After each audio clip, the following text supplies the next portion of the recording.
पुण्यातल्या तनिषा भिसे मृत्यू प्रकरणातला चौथा अहवाल रात्री मुख्यमंत्र्यांकडे सादर झाल्याचा दावा भाजप आमदार अमित गोरखेंनी केलाय।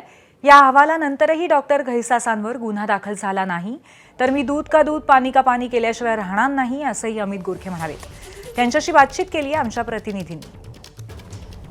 इंडियन मेडिकल असोसिएशननं ज्या पद्धतीनं डॉक्टर घैसासांना पाठिंबा दर्शवलाय, खूपच आश्चर्याची बाब आहे, खेदजनक बाब आहे। हे अत्यंत खेदजनक बाब आहे। मी आपल्या चॅनलला खरं तर ते स्टेटमेंट इंडियन मेडिकल असोसिएशनचे डॉक्टर कदमांचं स्टेटमेंट पाहिलं। डॉक्टर कदमांना मी सांगू इच्छितो की आपण अध्यक्ष आहात, जबाबदार व्यक्ती आहात, पण आपण या केसची थोडीशी माहिती घ्यायला हवी होती दोन्ही बाजूंनी।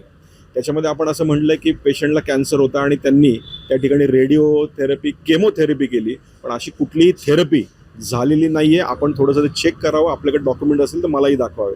सिस्ट निघाली आणि आपण म्हणता की या ठिकाणी मोठा कॅन्सर होता, कॅन्सर जर असेल तर 8 महिने बाळंतपण राहू शकते का, याचाही आपण अभ्यास केला पाहिजे। मला आपल्याला सांगायचं आहे 4/4/2024 रोजी ज्यावेळेस पहिल्यांदा पेशंट डॉक्टर घैसास यांच्याकडे मंगेशकर रुग्णालयात गेले, त्या ठिकाणी असं सांगितलं गेलं की बाबा सिस्ट आहे, सिस्ट काढली आहे, तर आपण IVF करा। आणि IVF ते करत असताना मानसी घैसास यांच्याकडे करा असं सांगितलं गेलं। मानसी घैसासकडे आमचा पेशंट तिथे जाऊन आला आहे। मानसी घैसासकडच्या असलेल्या रिसिट्सही आम्ही सबमिट केलेल्या आहेत आणि तिथली ट्रीटमेंट नवीन असल्यामुळे ह्यांना जमली नाही म्हणून इंदिरा IVFला गेले, पण 8-7 महिन्यानंतर परत रिचेकिंगला म्हणून मोठं हॉस्पिटल इथे सगळ्या ट्रीटमेंट मिळतील म्हणून त्यांच्याकडे काउन्सिलिंगला घैसासांकडे गेल्यानंतर त्यांना असं कळलं की आपल्या मानसी घैसास मॅडमकडं ही ट्रीटमेंट त्यांनी घेतलेली नाही, म्हणून पूर्वग्रह दूषित ज्यावेळेस इमर्जन्सीमध्ये तिथे गेले त्यावेळेस पूर्वग्रह दूषित असं ते वागले, म्हणून त्यांनी 20 लाख तर मानसी घैसास यांच्याकडे गेलं नाही म्हणून हा रोष घैसासांच्या मनात आहे। हा आमचं असंच म्हणणं आहे। आणि मग त्या ठिकाणी 20 लाख रुपये तुम्ही डिपॉझिट भरा आणि 10 लाख रुपये इमिजिएट भरा असं त्यांनी लिहून दिलंय।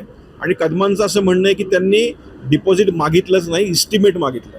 लक्षात घ्या डॉक्टर साहेब, आपण अध्यक्ष आहात, तुम्हाला जर डिपॉझिट आणि इस्टिमेट यातला जर फरक कळत नसेल तर हे दुर्दैव आहे। आपण जर पाहिलं तर डिपॉझिट भरा हे लेखी दिलेलं आहे।